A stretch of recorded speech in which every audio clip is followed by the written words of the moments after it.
the most annoying remote meeting behavior? People who don't mute. The nostril cam. The visibly empty chair, my personal favorite. Stealth participants who won't share video, Chris. Screen share hogs, that's me. Monologuers. What's that? Someone who will not let anybody else talk. Blah, blah, blah. Blah I blah, vote for blah. that. Small, cute children. You've seen a lot of my small, cute children lately, so. They actually make me happy to see. I like seeing people, you know, small children and pets and even their family members walking around behind. It's been nice seeing Fallon and his family at home with their kids and stuff. He just lets Yeah. them get right up in the show. He doesn't even care. Yeah. Katie, Cat that butts. was a perfect example. Right? I know. Yeah, exactly. Okay, so here's the pet part. Cat butts. Anybody have cats that are Yes. getting in front of you? And Coworker who constantly does that. barking dogs or multiple amateur facilitators. And what about smoking? Smoking. Yeah, when people are smoking on the meeting. Wow. Wow, that's weird. That annoys me. I don't know why. They're not in there and present for me, but smoking in the meeting, yes. What could they, it just bothers you the whole time, Patty? Yeah, because they're sitting there and it doesn't bother me that they drink or eat, but it's kind of this psychological thing when they're sitting there smoking and they're laying, you know, you can just barely see them and they're participating in the meeting. That to me just, you know, says you're not really present, you're not focused, you're not professional. There's a lot of things that come with that behavior. The eating bothers me, and I actually have done it. Yeah, per her comment, that's why I don't have a camera. Thank you very much. All right. So then what So do we I got miss? the chaise lounge, fanning palm, grapes in the mouth, the whole shebang. You guys would just be sick with it. So, you know, I'm doing you a favor. All right, third question and final. What do you miss most about face-to-face meetings or events? And why don't you just tell me what you miss? I miss the chit chat that happens when everything's like getting set up or breaking down. It's kind of getting to know people. I'd say networking. I don't really miss much of the rest. I kind of love this. But networking, meeting new cool people, I don't think that happens over Zoom quite the same way. Yeah, absolutely. I have had it happen, but not regularly. I've only had it happen in breakout rooms at a big conference. The rest of the time, no. Being out of the damn house for me. Do what? Being out of the damn house. That one's mine. Being out of the damn house. That's probably my biggest pain point this whole time, not just with remote meetings, but at all. I did sneak into Key Co-working for one thing to print something out, and it just felt like wonderful relief to just be working from someplace else. Didn't realize how much I missed it until I went in there. I got misty-eyed. Yeah, I'm missing everything that's not the house, like Tom said, just getting out of it. Like the other day, I took an hour and a half to get to the restaurant that's 10 minutes away. And then I did that last night to get cookies. Oh. I made a 10-minute cookie drive about an hour. And I tell you what, those cookies probably tasted so good. So damn good. As a presenter, I miss when in a lot of these interactions in platforms, I can't present my material and share screen and see people's feedback and faces. I can't see whether they're paying attention or they're nodding or they've left their chair entirely. And that proved to be something that I'm still having trouble getting used to, is that lack of feedback. So that's the thing I miss as a presenter most from the face-to-face. And it's the reason that I even though I like the fact that everybody's being forced to adopt remote sort of more, because it'll help us sell more different products to and workshops to more people. We can reach more people online, but there's definitely something that I'm missing. I'm tired of constantly managing my face. Is there no relief from that? Talk more about that, Kate. It's just I am constantly aware that I should be looking at the camera and appearing to pay attention. And in a normal meeting, you can look around the room.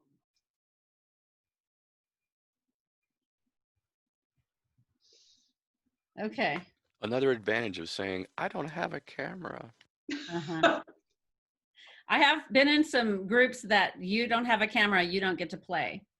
And that it's a agreement that the team makes together, that if they're going to be in a workshop, that they agree to keep their camera on, and the camera on is a signal that I am engaged, and camera off is a signal I'm not engaged. And they require that agreement. Let me show you something. Wow, if only we had that semaphore in Tom real goes life. off camera. As long as we had that semaphore in real life meetings. You know what I mean? Yes. That's an advantage of this medium.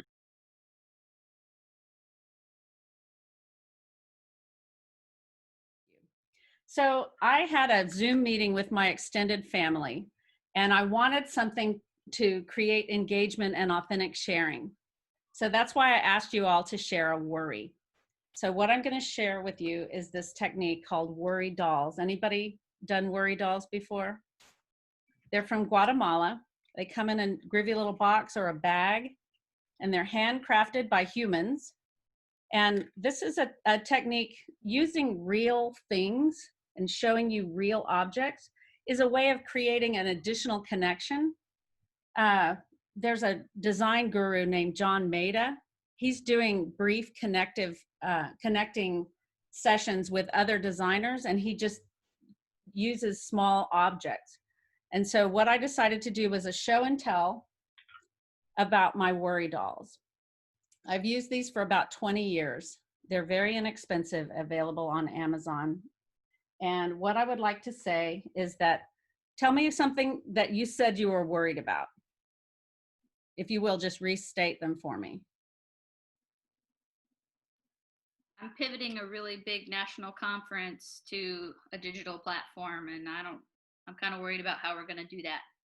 Okay. I'm worried about pivoting a bunch of client stuff too. We're inundated with clients that need to pivot from real life to digital. So pivot woes. We all have pivot woes. Pivot woes. So this is Miguel, and he's going to worry about pivot woes. I tell him, you're going to worry about pivoting, and I'm going to put him in the box. He is now worried about that. We don't have to. We've outsourced the worry. So the next one is Juan. What are we going to tell Juan to worry about?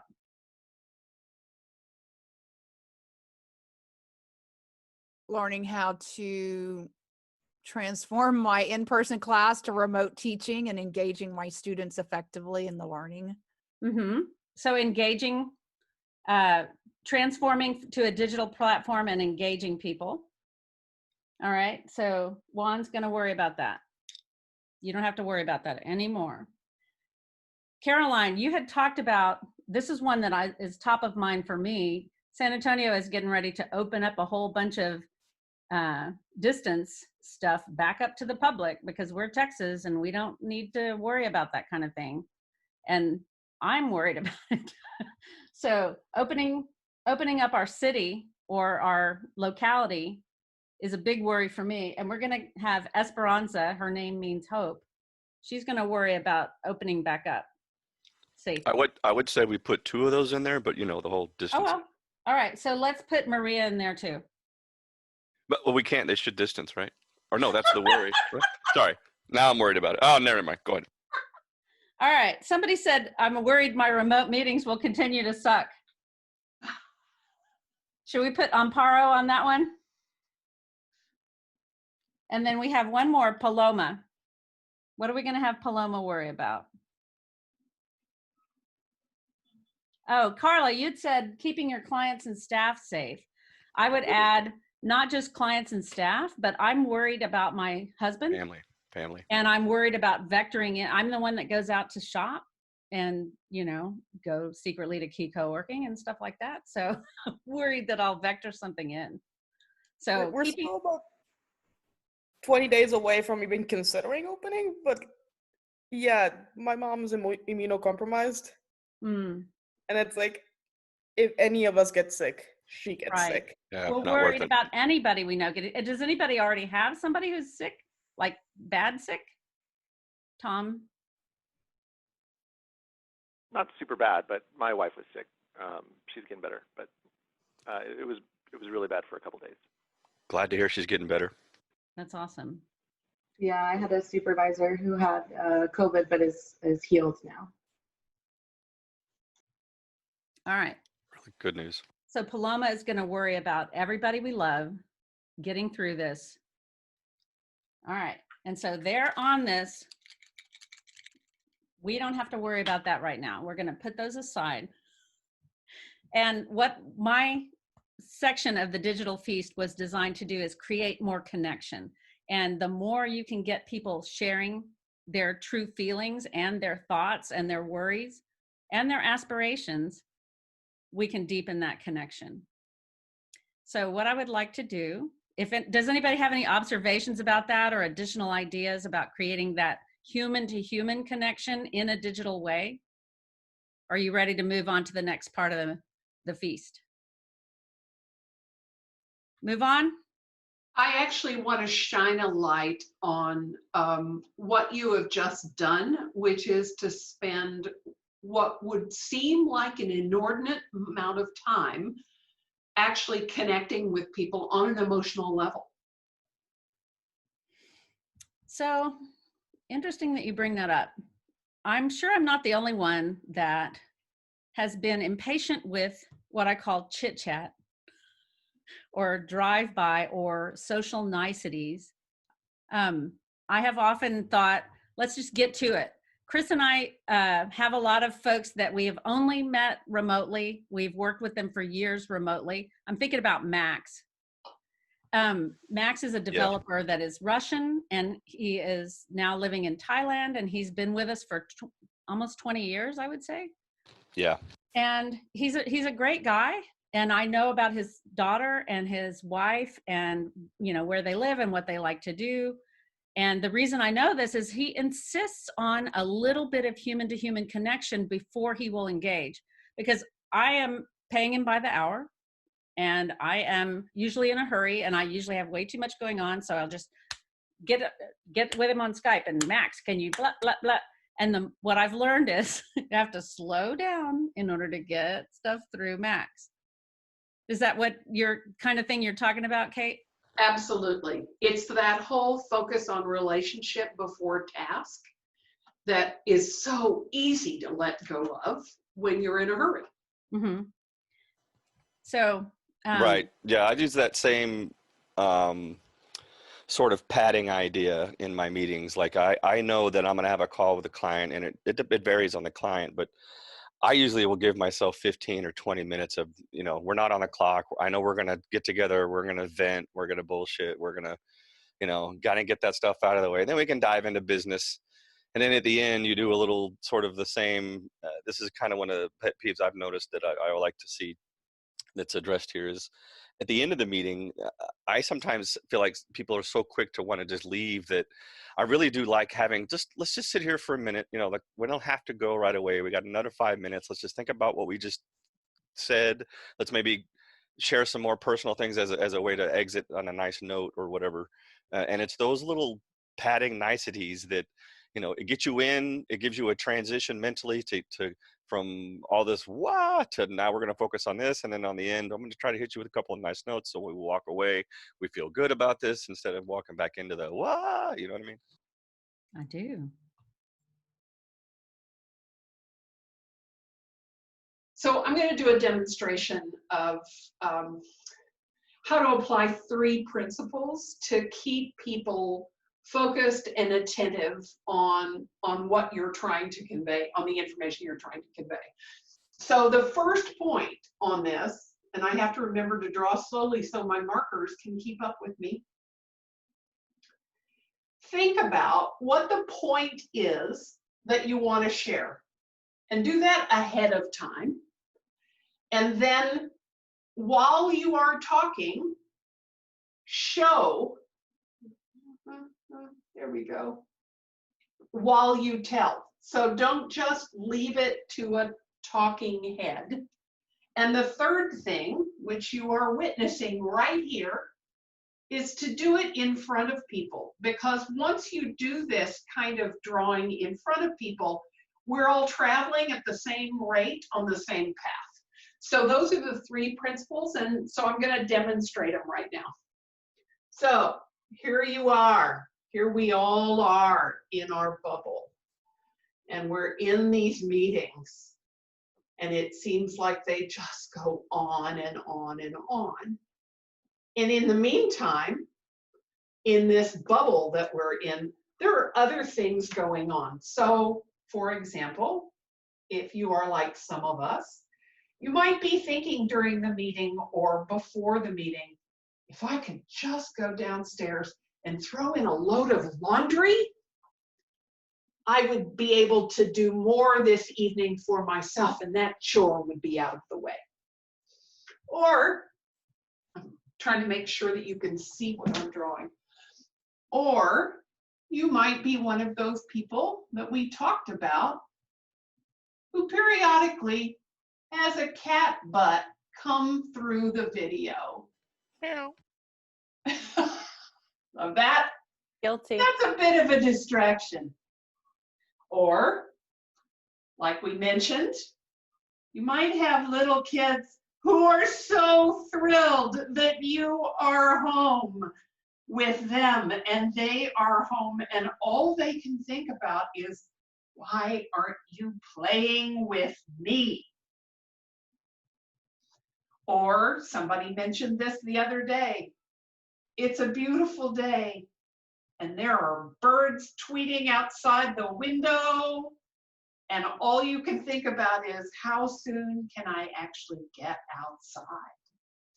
Or there's something that's going on that people are starting to study, of course, because it's a great opportunity, about this, and I talked a little bit about it, about managing my face. We have this situation now where we have an always on gaze, and that's exhausting us, and it's not what we're used to. The other thing that's going on that's exhausting is that when we are in meetings and we're able to see each other face to face, we have a lot more information, sources of input, than we do when it's just this much of us. So we're trying to interpret how people are feeling, what the backstory is, but all we've got from them is this single face, and we don't have this nice range of emotions. So we're trying to make a lot of interpretations on this emotional scale using very little information, and that's also exhausting us. And then we've got this stealth thing, the thing that's always a distraction for us, but now people can't actually see us doing it. And it's the phone and the text messages that we can send and receive, and nobody knows. So we've got all of these other things going on, plus one more. This is not a COVID virus, but it's sort of looking that way. So one more thing that's going on is, I'll bet that there's more than one of these every day on your calendar. And about the time that I'm getting to the end of one, I'm thinking about the next one and what do I need to do and who do I need to be. So loads of things that are taking our attention away from what's actually going on in the meeting. Demonstration. Think about what is an image that will help you convey your message. Show and tell, and draw live. That's me. Go back to gallery view and talk about what Kate is sharing. The one additional bubble that I thought of while you were drawing is just the tech itself. The tech itself, like I'll find myself wrestling with it. Like today I couldn't make the poll work. That's an additional distraction for me. And as I get better at these meetings, thank you for being part of my learning curve. But as I get better at these, I get less and less hung up on this kind of stuff. But these are complicated tools, a lot of them. How many people have had their microphone muted while they were saying something really important?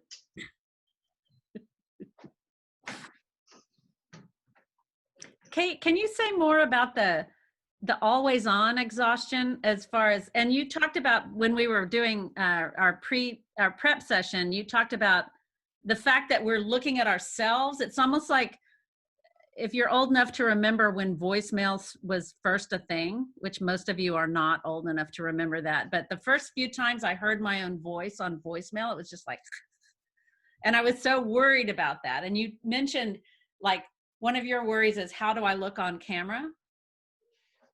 And then just the fact that you're exhausted just having to focus in, or what? Tell me more about that. So this deal about the always on gaze is that as primates, it's connected to intimacy. But we have this online behavior that requires that we pay attention, and we look like we're paying attention all the time. So what we're doing is we're creating this disconnect, because often it's not someone on the other end of the phone that we really would choose to be or need to be intimate with, but we've got this intense stare. So when you think about how movies are shot, for example, and when the camera is up close on the face, we are drawn into intimacy, and which is why, and especially when the face is bigger than real life. So it's this, we're balancing something we don't understand, and we don't have a respite. So I can't really look away and look around the room and have you believe that I think you're important, and that you're important enough for me to focus 100% of my attention. Well, that was a lot of blah, blah, blah. I should have on it. It makes perfect sense. And one of the things we talked about in our prep was we wanted to alternate times when we were the Brady Bunch grid versus things that we were all paying attention to together, whether it's one person's talking head or one person presenting, or you're drawing. So your section was about minimizing distraction, and what we're paying attention to the drawing taking shape. And that's sort of like, while I'm paying attention to that, I'm not worried about what I look like or whether I'm picking my nose or whatever. That's nice. Yes. I hadn't made that connection, but yeah, it makes total sense to me. Just like in a social feed, as a designer, I want there to be some images and some videos and some words and different colors and different aspect ratios, just so that it's not all same, because I'm going to lose focus on same. So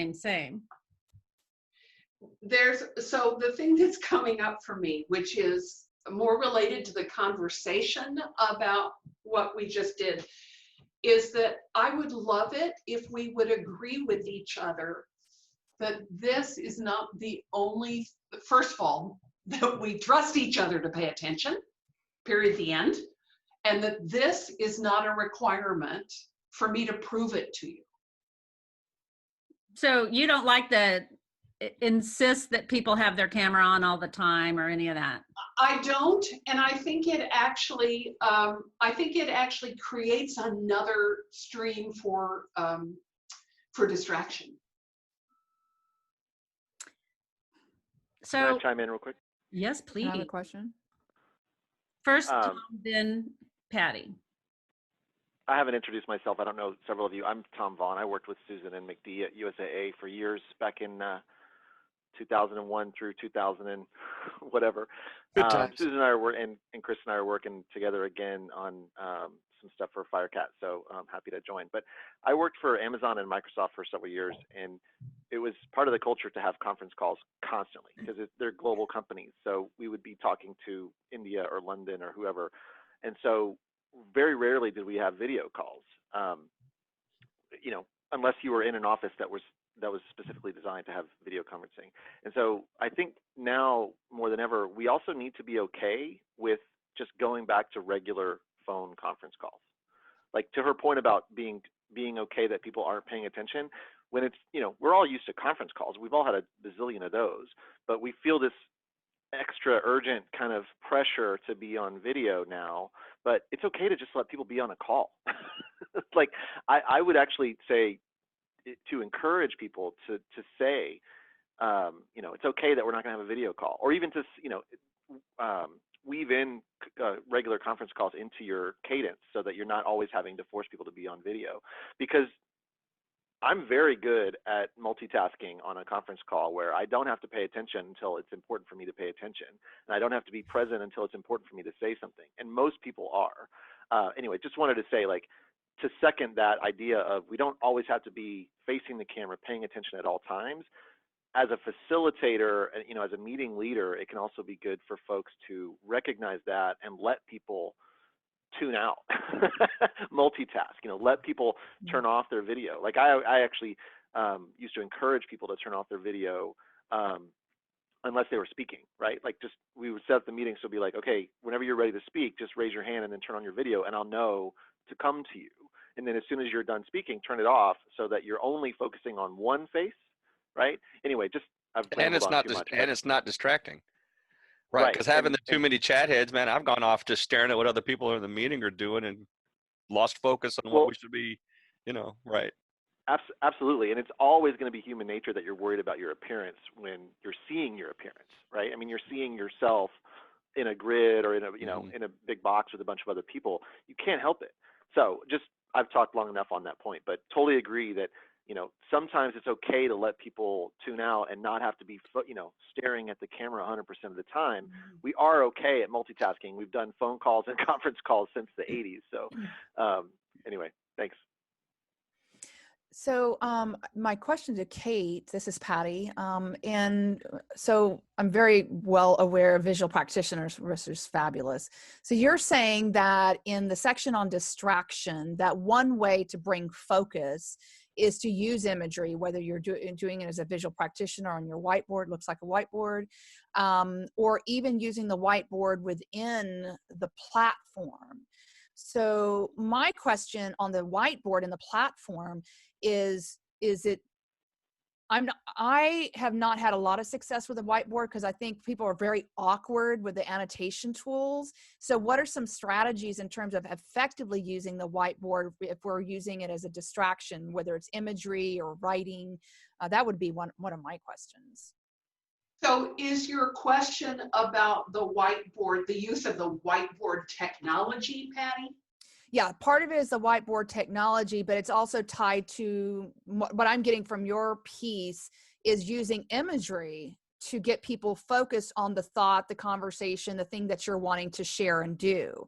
But that could also be done that they're doing it also, whether it's a meeting, a webinar, or not a webinar, but a training, a meeting, a dialogue, whatever it is that people are doing in the room. So, well, there's so much in your question. I know, I'm sorry. No. So I have found that for the most part, unless you are truly prepared, as to use the technology, whiteboard technology, that's another rabbit hole to fall down. But since you've got I mean, it's hard to get the mouse to draw right. So if you have a graphic tablet, great. If you don't, you're kind of struggling with the display, and you've got tool issues. But you do have cameras, and you do have paper, and you do have pens, and Sharpies and white paper. We all understand how to use. So your point on getting other people to draw, I think it's incredibly engaging. The difference between what I did and getting other people to draw is I did a lot of thinking, and in fact, Susan and Abby and I did a lot of thinking about what is the image that will convey the idea most clearly. So when you're trying to send information through the stream, you want the picture to not take away from the message. So you have to do some thinking about it ahead of time. When you want people to think visually, then you don't need to do that prep, right? You want that to happen in the spur of the moment. So it depends on what you're trying to accomplish. Okay. But the technique of whether you, the facilitator, are coming with a predetermined image to convey the thought, or engaging the participants to take out a piece of paper if they don't use the whiteboard technology to draw, which then they can there share. It brings another level of engagement and gets them focused and not distracted. Absolutely, and it just depends on what is the purpose. Okay, Like, right. what is it you're trying to accomplish? Okay. It's a wonderful, getting other people to draw is a wonderful way to free up thinking. Okay, great. Thank I you. love that you brought it up. Thank you. We've had Kate present on that specific topic in our face-to-face at Key Co-working, actually, where she's teaching people who don't think they can draw that everybody can draw. Wow. And she has a whole lot of interesting stuff to say about that. She has a website all about it called stickyknowledge.com. And I think there's some good information on that, but she's a wealth of information. But all right, so Patty, that was a brilliant segue, almost as if we planted that, but we did not. So the last section that we're going to do here in this feast, the last thing we're going to feast on, is doing a little bit of co-creation. So in this sense, we're abiding by the principle that you all are not here just to listen to us talk, but to actually engage in a conversation. There's value in every person that attends the meeting, and you're not just digesters of information, but you're also co-creators with us. So for this last step, we would like to put the prompt out for you all of what ideas do you have to make your digital session more engaging? And then as we go, I will go ahead and capture these ideas. So I put a couple in here already based on the conversation, not to overwhelm the canvas, but just to get us started. So Chris, earlier you mentioned the exiting on a nice note and leaving space for that at the end. Kate and Patty, you just opened up the conversation of getting others to draw. So I want to pass this back to you all of what other ways can we make digital sessions even more engaging? And feel free just to unmute yourself. There's not too many of us here, so we can. I don't know how to say this, but it's kind of what Tom was echoing and Kate about not having to be all the features all the time. Just because we can video doesn't mean we should. Sort of, I don't know, judicious use of the technology. I don't know. Absolutely. One of the things Susan and I talked about previously was when a session is engaging via conversation, right? When it's just one person talking at you and not really engaging the group, but how do you make your sessions a dialogue? How do you make sure that you're calling on people, right? So that folks are having to pay attention and be present. I don't know. I think that dialogue is really, really important. You know, this is a great example. You know, just a bunch of us on this call had questions and, you know, comments to add to the conversation, and it wasn't just one or two people talking at us the whole time. Right, and to kind of piggyback off of what Tom is saying, you guys know I'm planning a conference, not just a meeting, so it's kind of top of mind for me. Some things that we're planning on doing to engage our audience is to have them prepared kind of to be a working group instead of just listening to an expert. So I think we're going to have to get creative with the platform, but asking people ahead of time, like, hey, come to this ready to put your ideas out there. So this is Patty. One thing I'd like to add that I've been using no, I'd say over the last 2 years, and recently used on Monday with 80 people, is Mentimeter. And I love Mentimeter as a way to engage people with hearing all their voices and all the different ways that you can use Mentimeter. So you can get word clouds, you can do opening questions, you can do quiz. Actually, we just did a pub quiz with Helene, and that was a lot of fun. So you can use it for a lot of ways to engage and still hear people's ideas. And you might not have heard of it, but just go check it out. Can you spell that for me? Mentimeter. Mentimeter. Thank you. Sort of like the online polls that you use, except on steroids. Yeah. Right. It's great. It's great. So I'm not sure how to say this, and this will sound probably too brutal, but intentionality, essentially, like, are we having meetings just to have meetings?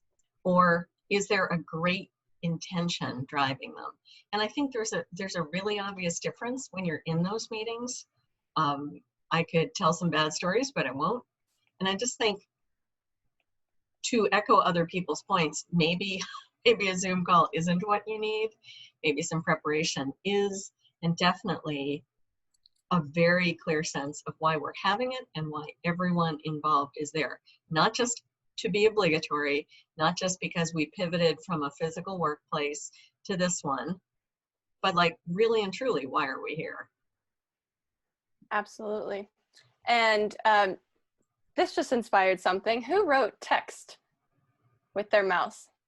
I did. Mentimeter is actually a texting tool, so people can, they basically text a number and the poll comes up on the screen. So I wanted y'all to know it was like a texting feature. However, That's my handwriting awesome. is not as good as whoever is actually. So, well, just to a little bit of tech nerdery.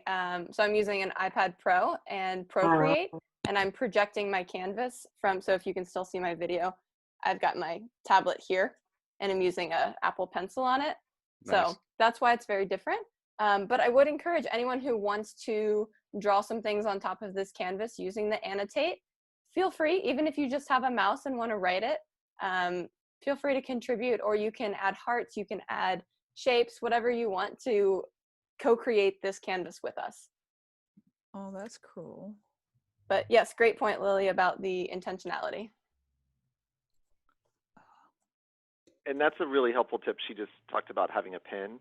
So you can do it on an iPad. You can do it on a, there's a, I forget what they're called, but the drawing surface that graphic artists use so that you can draw using a pen. Wacom. There's Wacom. So those are great, because I don't have a whiteboard behind me, but those are great tools to figure out a way to use a pen so that you can have like a whiteboard experience. Nothing wrong with a plain old whiteboard. Nope.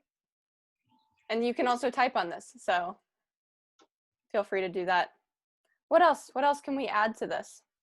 If this can be a memory for you of what we talked about and some of the ideas.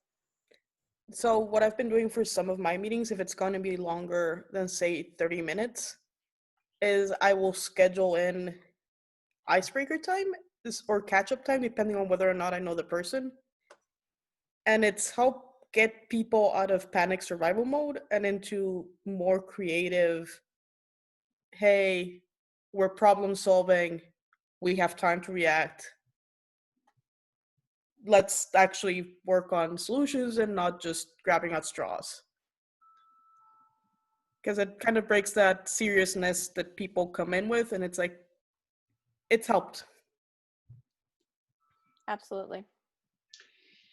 It's something that, so I'm thinking about what Carla just said and what Chris has said and the work that Susan does to connect. And I'm thinking the question that I've got in my head is, how do we create a sense of like expansive breath during we have this drive on the clock and this schedule on the clock, and it seems like the technology for me, it focuses me more on the task. And how do we create that sense of expansion and that sense of that pause, that sense of breath, if that makes sense. Absolutely.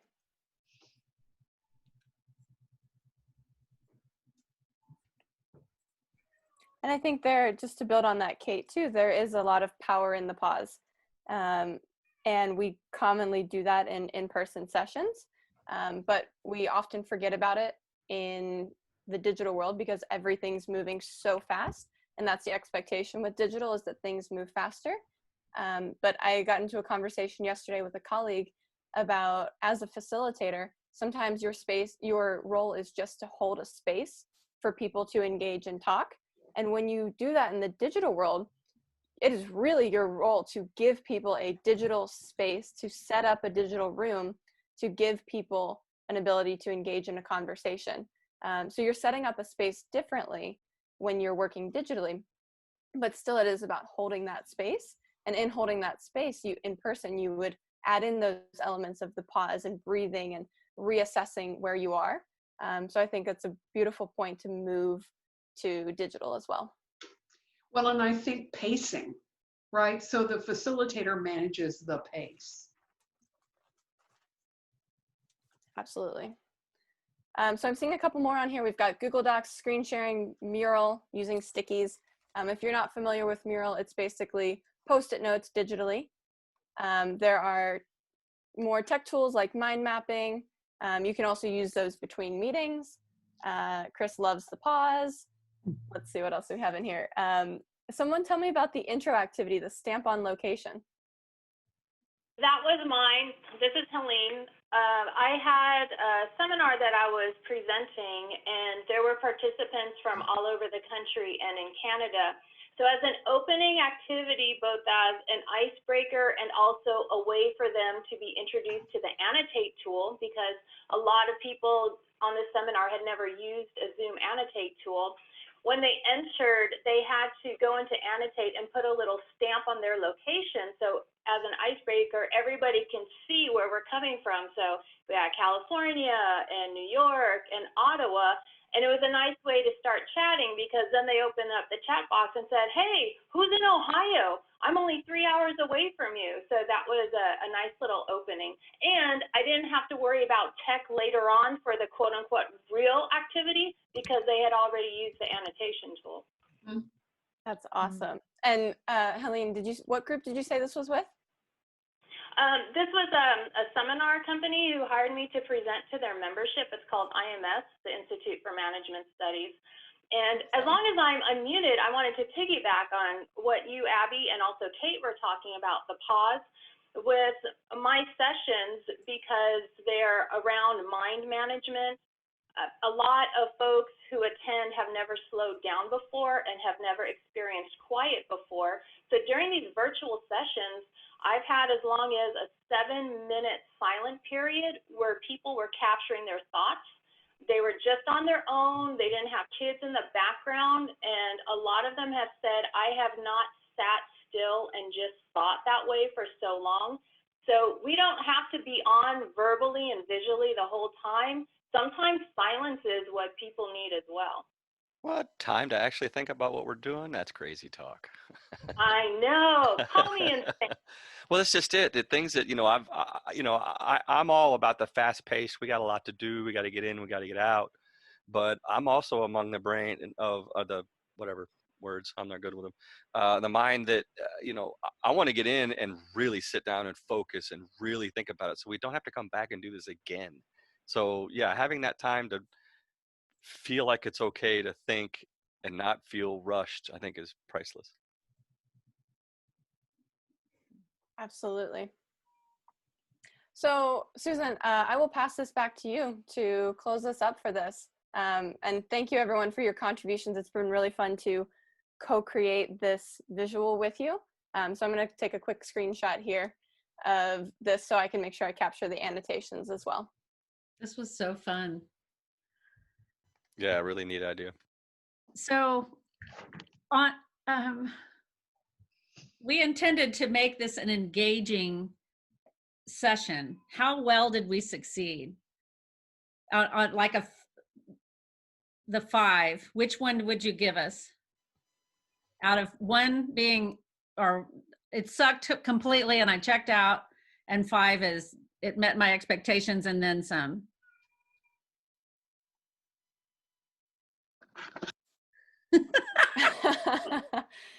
Thank you, Caroline. Nice to see you, Caroline. McD, which Sorry, I was eating earlier, and I don't do that on camera. I gave it a 6, and props to Caroline for going on camera. Dang, I'm going to have to get a camera now.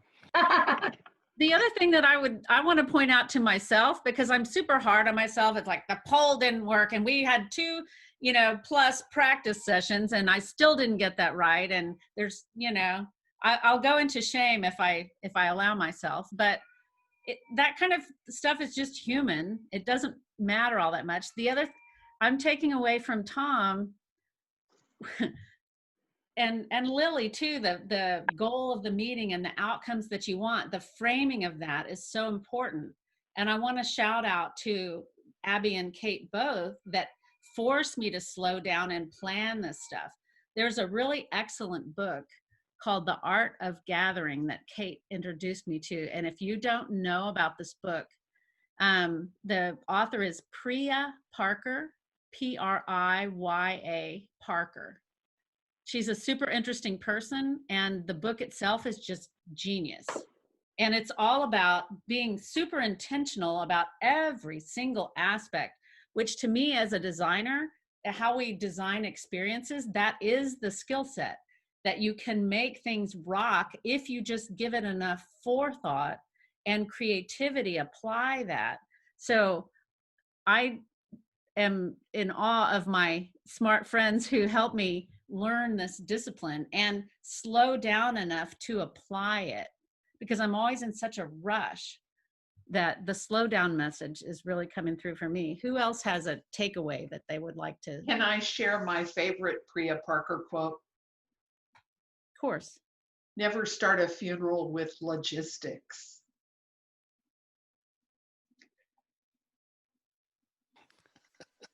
What does it look like when you do start a funeral with logistics? Hi, everybody. The bathrooms are out this way.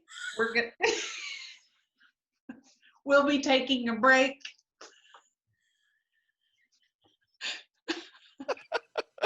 I thought it was going to have to do with like shoveling dirt or something. For the current situation, we'd like to utilize and show how we should be taking our napkins in use, or tissues. I'll share. We do a lot of facilitation at my job. Actually, Lily's on a lot of my meetings, so she said, "You're always doing great facilitation." I said, "It's because I get on meetings like this to learn new skills." Our meetings are based on the results-based framework, which could be, kind of dry. It's about getting to the result, and the meetings all have a structure. Everything's planned out literally to the T. We have annotated agendas that everything is planned out. And so when I get on meetings like this to find new tools on how I can make it more engaging online, people look to me for the tools. So I'm glad that I'm able to find tools that I can use. The sticky note one is something that I think we'll definitely take back to our next meeting. So I'll look to Lily to see if I did it correctly and if I made the meeting more engaging. Nice. I did want to share that next month, Tom Vaughn, who I'm seeing over to the right side of my screen in my Brady Bunch, but he might be in a different position for you. He's going to share how to use test and learn techniques to increase your results. And that will be Friday, June 5th, I believe it is. It's always the first Friday of the month. So we're going to be planning another remote session about test and learn. And it has particular resonance for website design or product feature selection and, testing, but it applies to everything. So I invite you guys to subscribe to our e-news if you want to get email notifications, or we also have a Facebook page that we announce things on. We announce in Twitter, but usually the most reliable method for me letting you know about these sessions is email. When I don't screw up the link, right, Lily? She found a problem in my links. But please join me in thanking Abby and Kate for a wonderful session. And let's make Zoom suck less. We're not going to be doing a whole lot less of Zoom in the future, is my prognostication. So let's just get better at it, get more intentional, and keep in touch with each other and keep learning from each other. Good stuff. Thanks for having us. Thanks everybody. It was fun. Thank you. Have a great weekend and have fun. Yes. Fun. Flatten the curve. There you go.